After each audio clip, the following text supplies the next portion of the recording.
everyone, dear and abroad. My name is I am Sunday School and Baptist Church. It is indeed a privilege and honor to welcome you to our live Sunday School. I bring you greetings from the Pure Baptist Church in Hamilton, Ohio, Devon, Pastor. Our lesson is coming from the Bible with some NIV, coming from the book, second chapter, verses 30, 38. Then Acts, the second chapter, verses 16, and Acts chapter 1, verses 9. Have a word before we begin. Father God in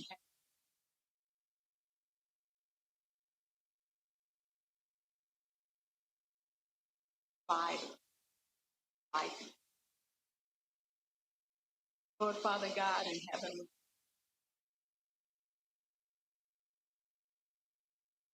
offer to follow you. Just thank you, Lord, for all done for us and for the things that have happened to folks that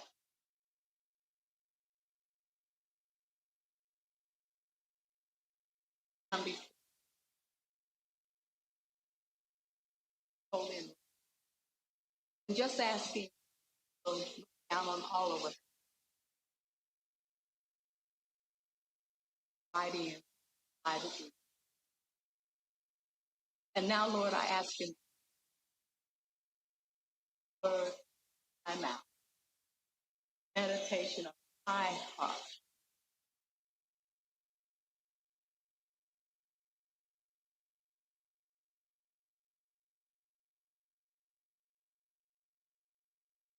We're going to look at the lesson background, and I want, in this lesson background, I want to consider the following actual plan ministry. Now, some of these mentioned work dangerous settings, so the names are not used. Now, since our lesson has to do with women ministry, women of God, then I'm going to give you an example of a woman, some types of women in ministry. For instance, woman A, she planned to go to a country so remote and so expensive to get there that no missionary organization would sponsor the idea. So she went anyway. Woman B, a missionary in the Far East, is 91 years old and still working. Woman C, a tiny but bold person rescues children in danger of sex trafficking. Woman D, against the advice of others in a certain foreign country, visited a Buddhist temple and spent time talking about Jesus with the monks. Woman E, deliberately hires non-Christians to work for her ministry, her Christian ministry, in order to influence and help them. Woman F has planned to minister shrine and temple prostitutes, and yes, there's still such a thing going on in this day. And then woman G would send in bars free of charge if management would let her include a Christian song with each set. Now we might wonder at the apparent lack of preparation of some of the above. But God isn't interested in perfection. He's interested in willingness. Where are the preparations for ministry? Where are we in our preparation? Are are you waiting until you're perfect? If so, you'll never answer God's call when it comes. Now, few of us will preach to massive crowds or build a mega church, but through the Spirit of God, He recruits people for amazing assignments nonetheless. This lesson touches just a few examples. Now, continue with this lesson background. Let's look at Judaism and the woman that day. Now, the first 5 lessons of this quarter, final unit, look at examples of faithful women in the first century church. All 3 of today's texts come from the author Luke. Analysis of his 2 books, Luke and Acts, shows that he had special regard for women. These texts and others afford an opportunity to celebrate stories that are sometimes overlooked. These women, named or not, played important roles in the ministry of Jesus that continued in the church.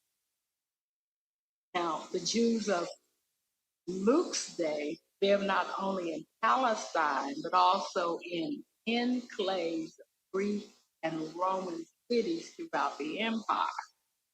An enclave being a minority cultural group that exists with a larger.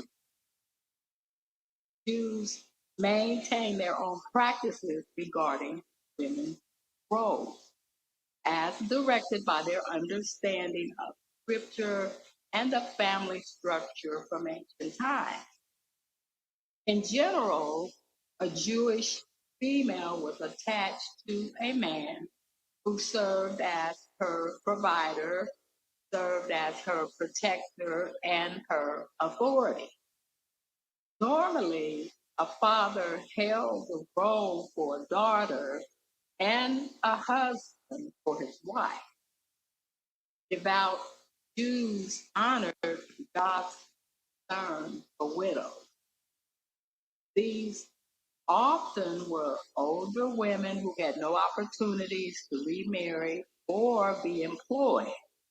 For them, the likelihood of having a male provider was limited, necessitating help from the community.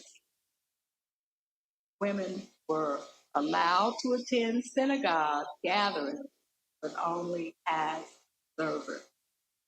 They were usually seated in a balcony or in some other section apart from the men. The temple in Jerusalem was rebuilt after the exile, had a courtyard for women, beyond which women were not allowed. Now let's look at the background for the women in regards to paganism, the non-Jewish women. Now, Jewish communities experienced varying degrees of influence from Greek and Roman culture. As the Roman Empire expanded, Romans brought their traditions to their conquered people. So that was the problem. The Romans brought their traditions to conquered traditions.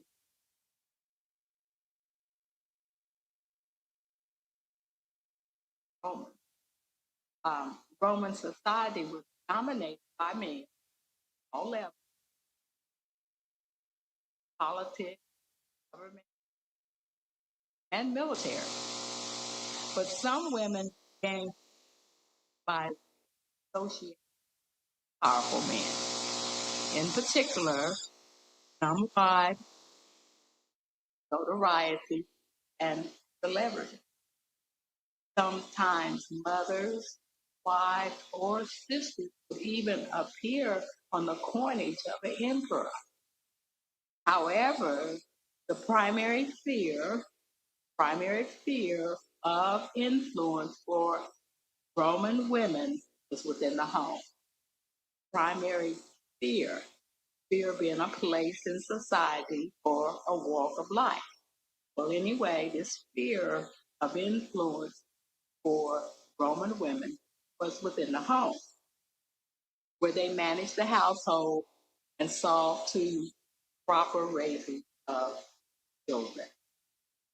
Now, the Romans idolized the matron, the upper class woman who managed her home well and remained chastity, modest, and loyal to her husband, in many cases, in spite of his lack of sexual development.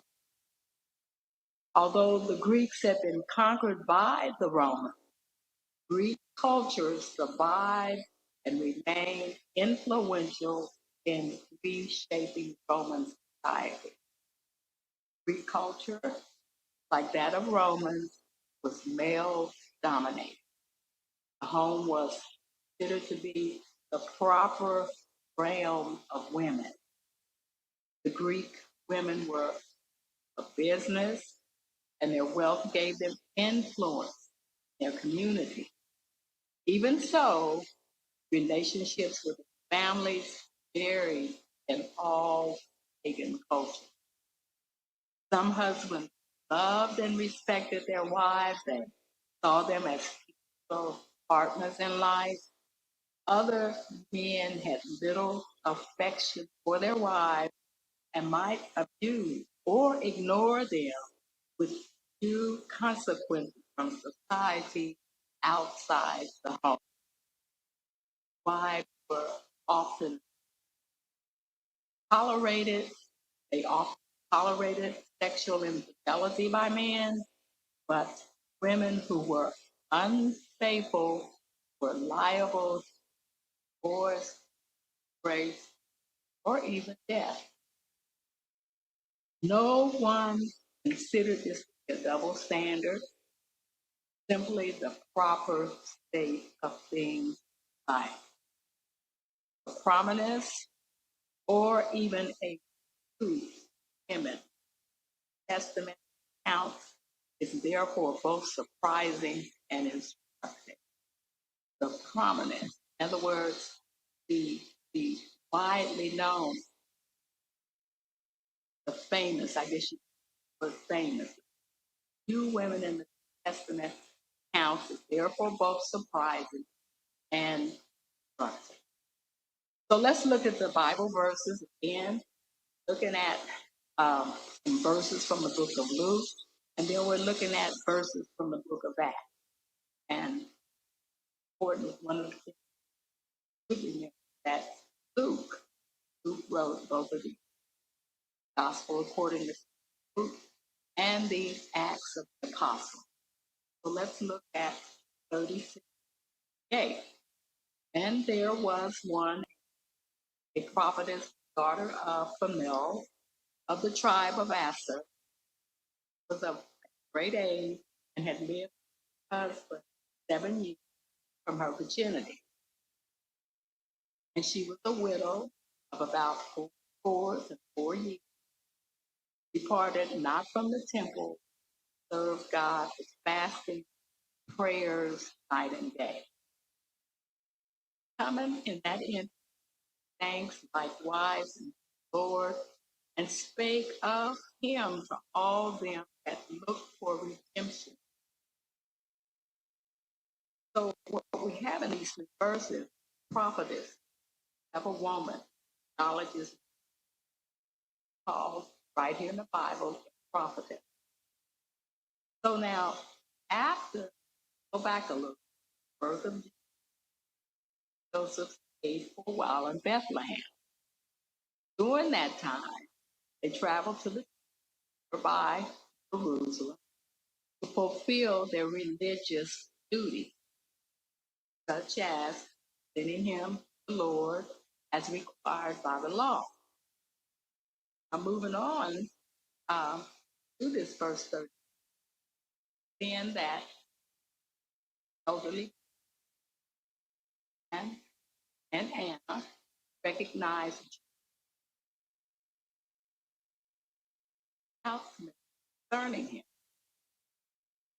In a sense, they served that incredible which earned the status as Messiah. This found in the promise. Now, this verse also reveals a prophetess.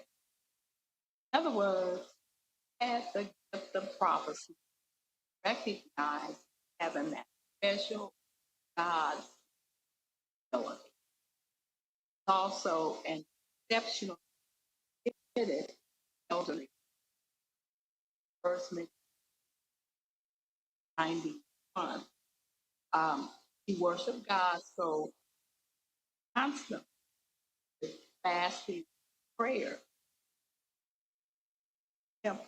That might be somewhat of an exaggeration because Anna, she may have lodged in one of the outer rooms of the sanctuary complex, or at least she spent most of her waking hours in the temple.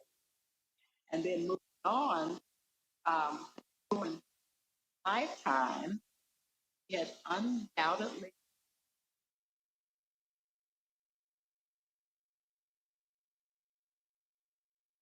wondered at longing,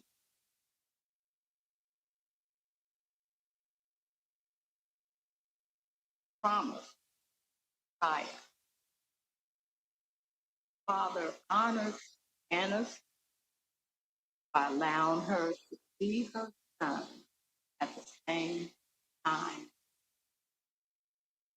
Consequently, Anna became a grateful and continual witness of others'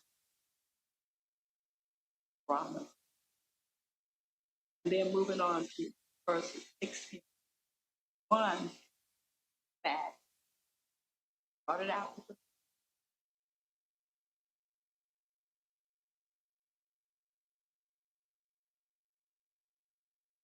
spoken by the prophet, pass in the last days, God, I will pour out my spirit on all. And your sons, daughters shall prophesy, young men, old, on my servants, my hand, I will pour out those prophesy. I will shoot signs and blood, fire, turn, darkness,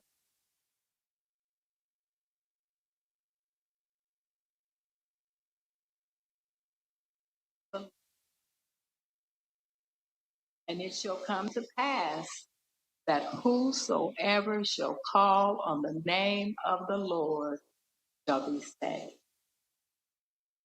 So, looking at these verses from 16 to 21, we have sons. It's telling us that sons and daughters will prophesy. It's telling us that prophecy is not restricted to men. It's saying sons and daughters will prophesy, men and women will prophesy. Let's go back a little again. On the day of Pentecost, Spirit empowered the Apostle Peter to stand before an assembled group. He was with the 11, wasn't by himself, he was with the 11, suggesting that while Peter, we're suggesting that while Peter was the primary speaker, the others were there and they confirm what he was saying. Peter began by using his fellow Jews as well as all who lived in Jerusalem to listen carefully and to the explanation he was given of the wonderful things God was doing in their presence. Peter declared that his fellow disciples were not drunk to what they were speaking because they were speaking languages not familiar to they probably did. So as some lessons mistakenly thought, too early in drunkenness. And that's also second chapter, 15. So instead, something far more ordinary occurring by further quoted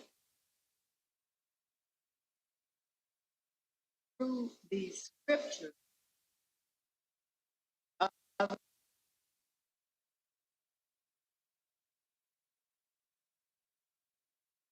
still in verse 15 noted outpouring of the Holy Spirit followers being evident of other languages, evidence of no occur at the Advent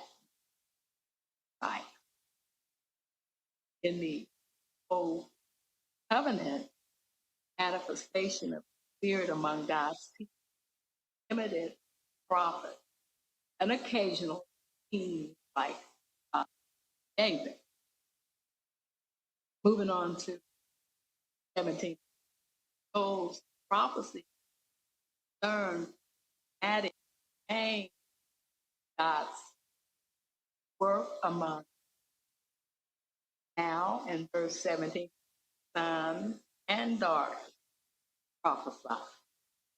Similarly, while young men, their older counterparts would dream. Moreover, men and women would outpour. So the above was just one evidence long awaited, the long promised last days were beginning. We are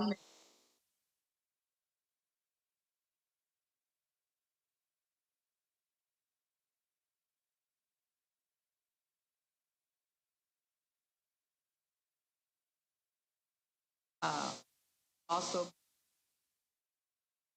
while the earth is to be overcome with such signs, presence of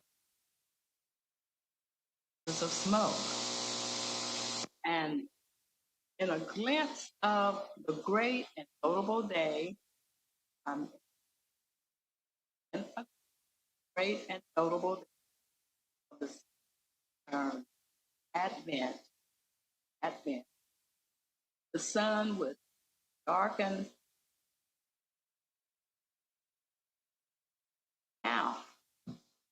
All who call out to Christ, they be saved. Now, still in the book of Acts, chapter 21, and the next day, that were of Paul's company departed, came into us, and we entered the house of Philippi, Angela, which was one of the seven, and abode with him. And the same man had 4 daughters, virgins, which did prophesy. So now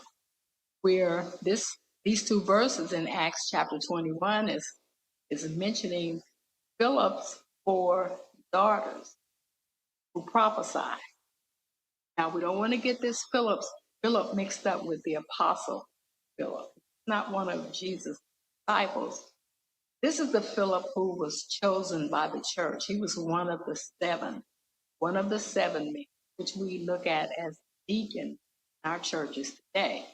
He was one of the 7 who was chosen by the church to help with the administrative, with the food and like that, the needs of the church. That's Philip. This is Philip the evangelist. So in Acts chapter 8, tells us that verses 23 through verse 6 towards Paul's missionary from about heaven. During this time, the apostle, Ephesus, center of gospel operation. So looking at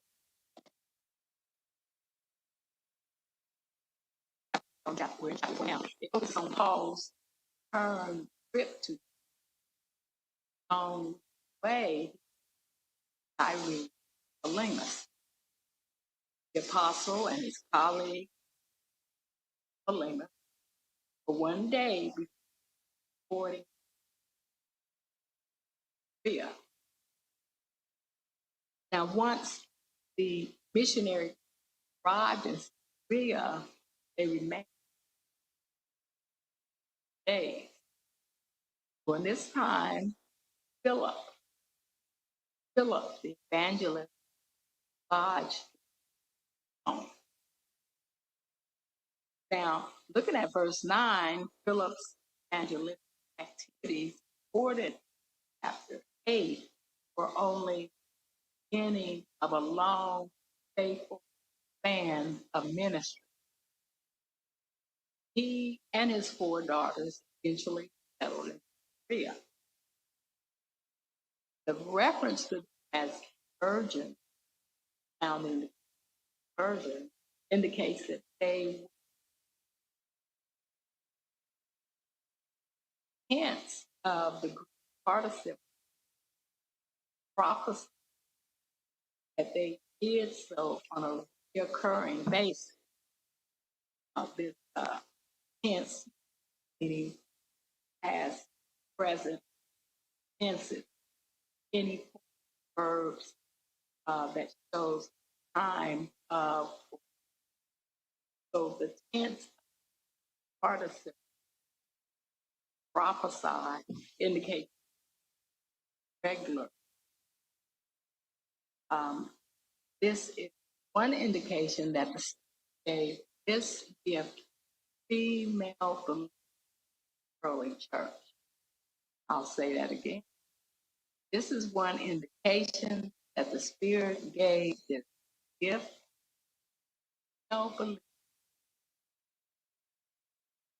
That's found in 1 Corinthians, 11th chapter, verse 5. So let's do here a little bit. The Lord endowed Anna and the 4 daughters of Philip spiritual gift prophecy. As the prophet Joel predicted, thus conveying God's message according time. Since the New Testament, faithful women throughout Christian history have related God's message. And today,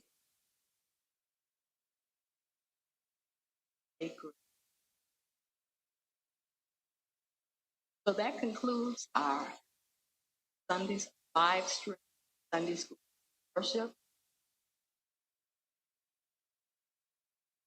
Father in heaven, we come before you because we love you. Because we know that you wouldn't have it way unless I'm out. Praise, honor, glory. We thank you for another live Bible study hour of work coming from of Luke and Acts, reminding us about how women have always rolled history church. and asking, Lord, that you help us follow Jesus Christ and never follow him, never see, follow him, that we do. In Jesus' name we pray.